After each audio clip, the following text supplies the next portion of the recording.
what does the left leg do in your golf swing? The role of that left leg is so imperative for so many facets in your swing, from backswing to downswing to impact and club head speed. We're going to discuss all of those in these videos and have a look at a simple drill that will allow you to apply the perfect leg action to your golf swing.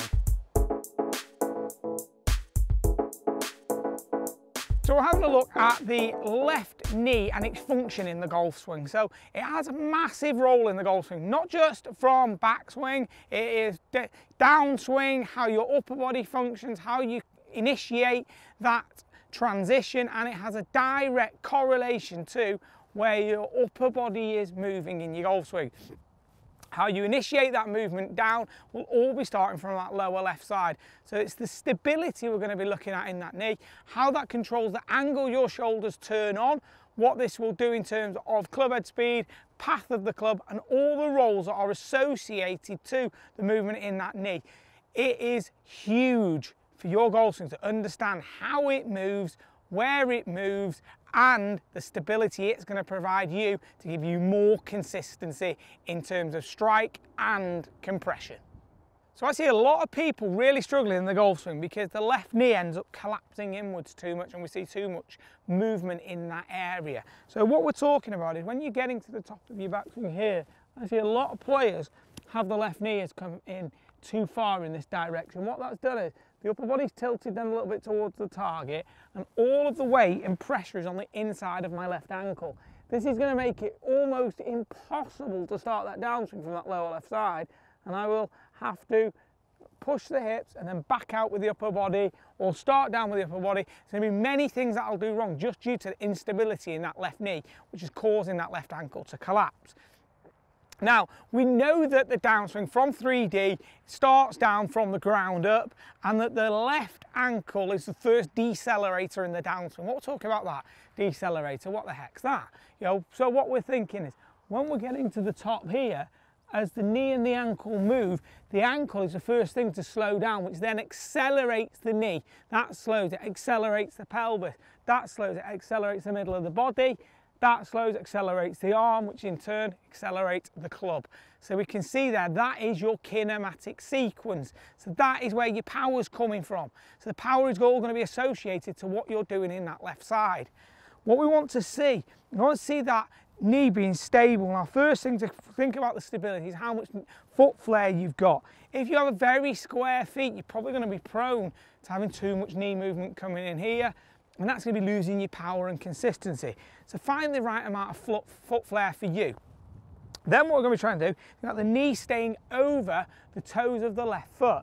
And as I take the club to the top of the backswing, see that knee is stable, and I'm trying to create a straight line from the outside of the ankle all the way through the outside of the hip to the top of the back. From here, what I can then do is start down with the left knee, which will then mean that the torso starts to unwind. Lastly, the shoulders, then the arm, then the club. So that's going to provide extra power. It also allows you to learn how to shallow the club. Getting it to the top here, as the left knee goes, that club starts to shallow. Getting from perfect angle, it's going to mean that the club head is travelling a greater distance, i.e. more power again. Fantastic, it's exactly what we're after. What else it's going to do is if you really struggle with early extension or being trapped, a huge issue can be that the knees come in, the hips then tuck underneath and the arms are getting trapped. As we start down from a stable knee, as the left knee separates, which creates a gap between the two legs.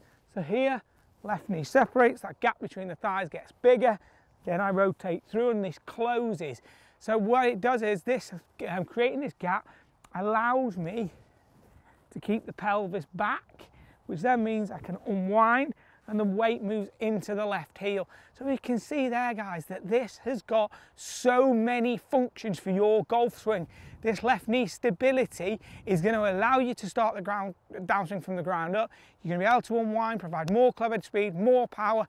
Effectively, you'll get more bang for your buck without actually doing anything in terms of flexibility work, etc.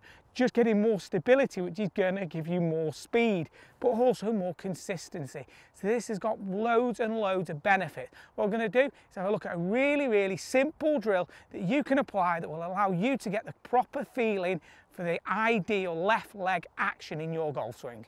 So guys, we've spoken about using a band. We've got this band, we can put that over the thighs, but first thing, we're going to talk about the foot flare. The foot flare, what I'm going to do is I'm going to start off and I'm going to see how much I can rotate through. Start off with the square that's going to help me get through the ball. Keeping my knee as stable as I can, rotate through. See, my foot's rotated over, so that's where that foot flare is now. It's moved. Let's try it again. We're rotating in. Do a third one just to make sure it's not moving any further. So that's my ideal foot flare. So I've got the idea of where that's going to be.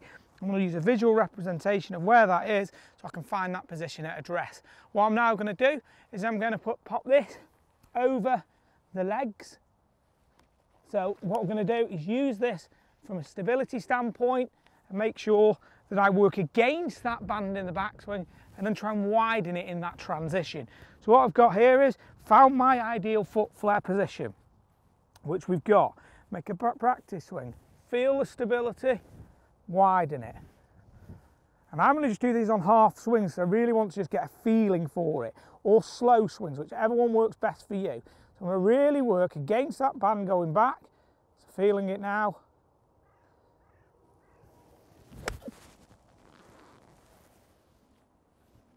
So I did quite a slow swing there, guys, to get the feeling, because at full speed it'd be quite hard to get the true kinesthetic feedback for your game. What we're trying to do is get the feedback from the feel. Doing it slow will enable you to get those feelings in your game.